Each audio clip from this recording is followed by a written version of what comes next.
our press secretary, gave alternative facts to that. My goal in this deposition was to be truthful, but not particularly helpful. Welcome to UnSpun, the podcast that makes you better at finding the truth. The way people get news is changing. It used to be that there were many reporters who would research stories and write articles, but now politicians and famous people share information directly with you on social media and the internet. That means you find out things fast, but it's up to you to make sure the information's actually accurate. And newsmakers don't always do their part. The temptation to manipulate information is strong. They bend the truth to deceive so that they can avoid accountability, so that they can advance their agendas. When you recognize these agendas, you can sometimes find out what's real. And we're at a crossroads where anyone can share anything online, so it's important to sharpen your critical thinking skills. Finding that deception before it goes viral is pretty much a survival skill now, and we're going to do it together. Let's get unspun.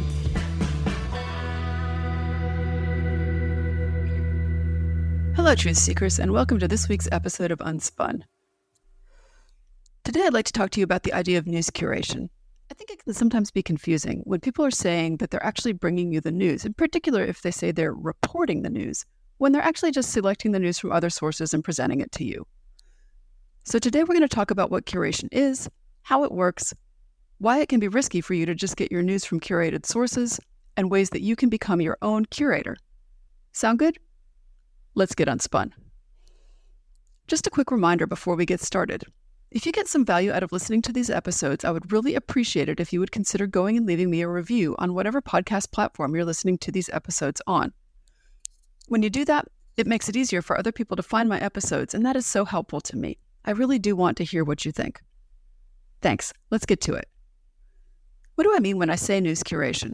Well, first of all, it's a process. It's the process of selecting and organizing and presenting news stories. You can think of shows like the Sean Hannity Show on Fox News, or Jake Tapper's The Lead on CNN, or even John Oliver's Last Week Tonight. All of these hosts don't usually report news, but instead they choose stories to highlight, and they choose the frame that they give those stories to you in. Let's try a quick quiz. Which one do you think is an example of news curation? Would it be A, a live reporter doing a stand-up in front of a burning house, or B, a host discussing the day's top stories with guests? If you said the host, you're right. Now, the term curation can be a little slippery, though, because it's a word that equivocates, meaning it can have more than one meaning.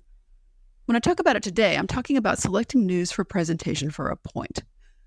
This could be an ideological point, but it could also be the things that the host thinks they have a lot of good stuff to comment about. Curation can be used in another sense, though, and that's just selecting news. So for example, the New York Times, their slogan is all the news that's fit to print. Is that true? Is that what you find in the pages of the Times? Well, no. What you find in the pages of the Times, it's been curated too by the reporters and the editors who are making decisions based on some combination of what they think you want to know or what they think you need to know. Again, though, for right now, we're talking about selection in order to make a point, either things that you can comment on for your audience or things that match your particular point of view. Now, let's dive deeper into how news curation works. Cable news hosts like Sean Hannity often bring in guests to explain the news, offering commentary and analysis rather than straight reporting. So, for example, during the COVID-19 pandemic, Hannity frequently invited guests who questioned how severe the virus was or how effective public health measures were. And this is a clear example of how curation can shape the narrative around a major event. On the other hand, Rachel Maddow is also a commentator, but she has a background in journalism and often incorporates original reporting from MSNBC journalists. During the Trump administration, for example, Rachel Maddow frequently focused on stories related to the Russia investigation, sometimes spending entire episodes dissecting legal documents. And so they're both curators, and a curator can choose to dive deep into specific topics that they determine are important. Hannity will do this as well. He often does this by interviewing guests. It's important to know that news commentary shows are particularly popular with conservative leading audiences. According to TV Newser, of the top 20 rated news commentary shows, 14 of them are on Fox News, and 6 are on MSNBC. This doesn't mean liberal commentary doesn't exist, but it does highlight the popularity of this format for those conservative viewers. To take a more centrist approach, you could look to shows like The Lead with Jake Tapper. Tapper often tries to present multiple sides of an issue. For instance, during the 2020 election, he interviewed both Democratic and Republican officials, pressing them on their positions and claims. Do know that when a source tries to be neutral or cover multiple points of view, people generally think that the source favors the side that they disagree with. Okay, if you're interested in a more left-leaning perspective with a twist, Last Week Tonight with John Oliver offers news curation as well, but it includes a heavy dose of comedy. Oliver often takes deep dives into lesser-known issues. For example, his segments on topics like net neutrality or civil asset forfeiture have been credited with raising public awareness and even influencing policy discussions sometimes. Speaking of comedy, it's worth mentioning that comedy news is actually a form of curation, and shows like The Daily Show or Last Week Tonight, they use humor to present and comment on current events. This isn't new, but it is important to remember that these shows are entertainment, and so they're not really good to be your sole news source. During the 2016 election, people actually cited The Daily Show as one of their primary news sources. And the show does cover real news events, but it does so through that comedic lens, and it's generally a pretty partisan lens as well. So it's important to supplement this kind of content with more traditional news sources. Now let's move on and talk about bias in news curation. Every curator has biases, whether they're open about them or they're not, and these biases can significantly impact how you perceive events. For example, the former president made comments recently at a National Association of Black Journalists event. Now, a conservative commentator might take the quotes from there and focus on defending the president's intent, while a liberal commentator might emphasize the perceived insensitivity of the remarks. A more neutral source might provide broader context about the event and give reactions from various perspectives. Let's break this down further. A conservative show might frame the story as media overreaction, maybe highlighting instances where similar comments by other politicians didn't receive as much attention. They also might bring on guests who defended the former president's record on issues affecting Black Americans. On the flip side, a more liberal show might place the comments in the context of the former president's history of controversial statements about race, maybe interviewing Black journalists who attended the event to get their firsthand reactions. And then a more neutral approach, maybe from a show like PBS NewsHour, might present the comments in full, provide context about the event itself, and include reactions from a range of political figures and commentators.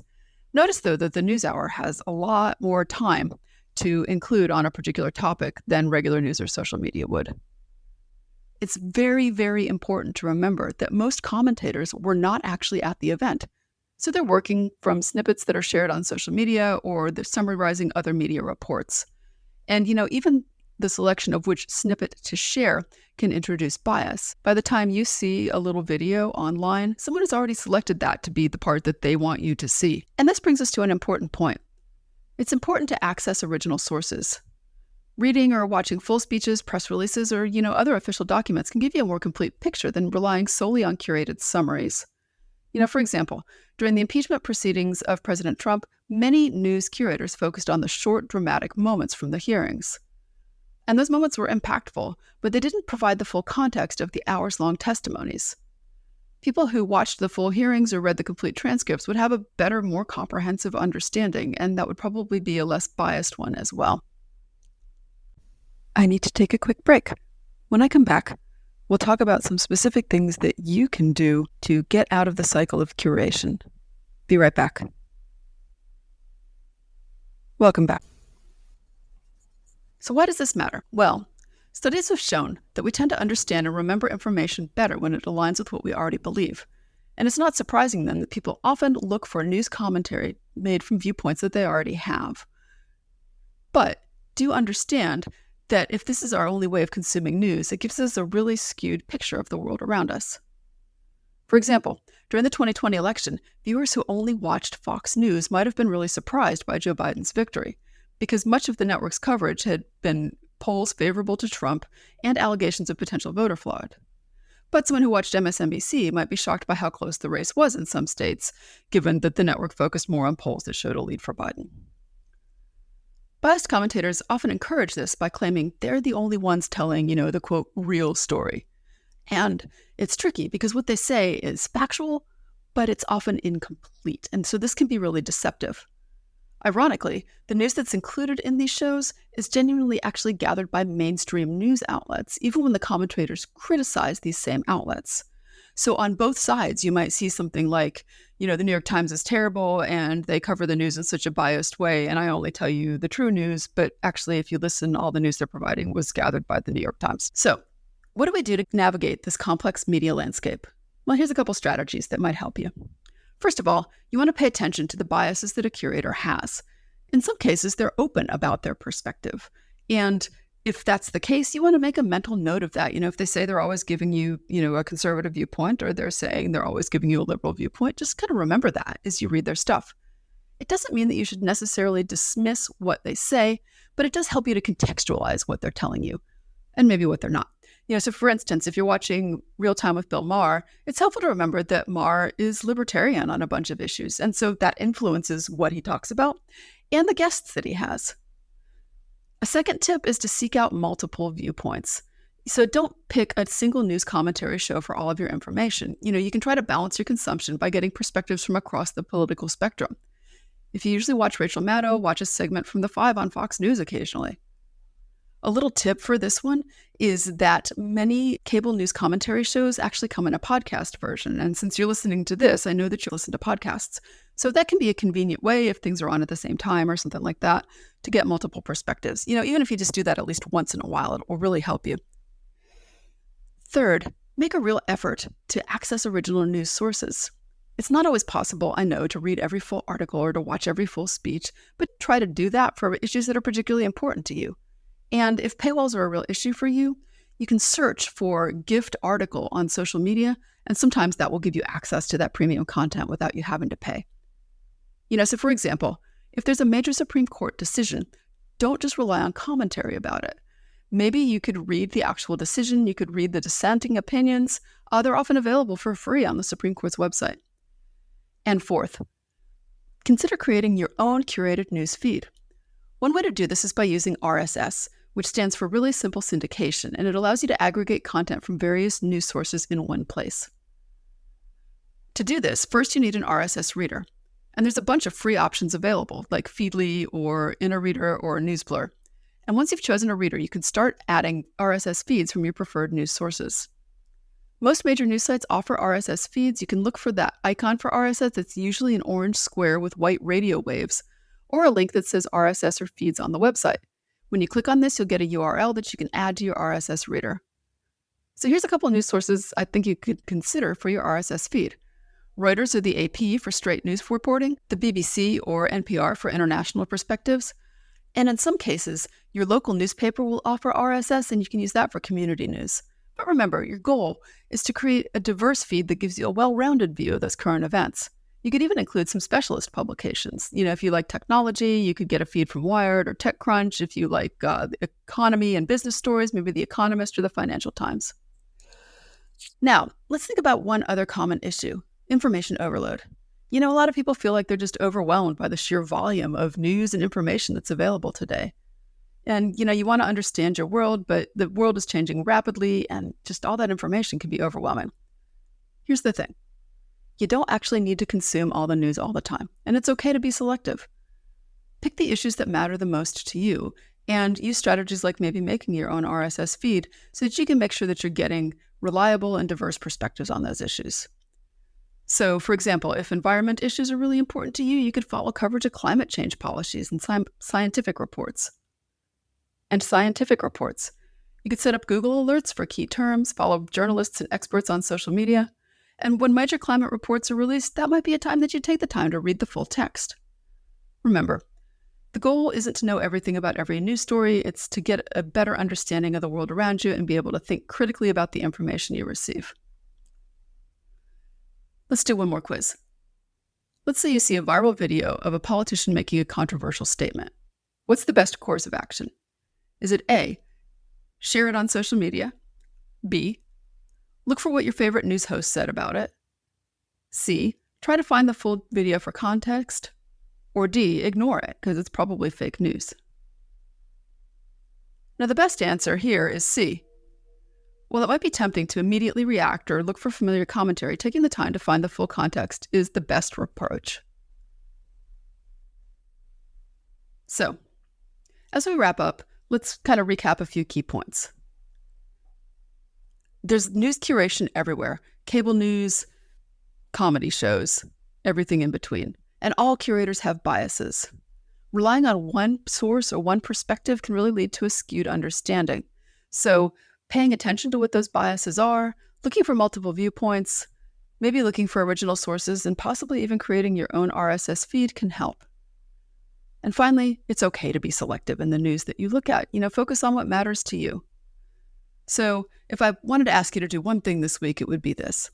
Make an effort to find firsthand original reporting. Don't just rely on curators who claim that they're telling you the real news or the best news, but take control of the news that you consume, and you'll get a better and more complete understanding of the world around you.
Thanks for getting UnSpun with me this week.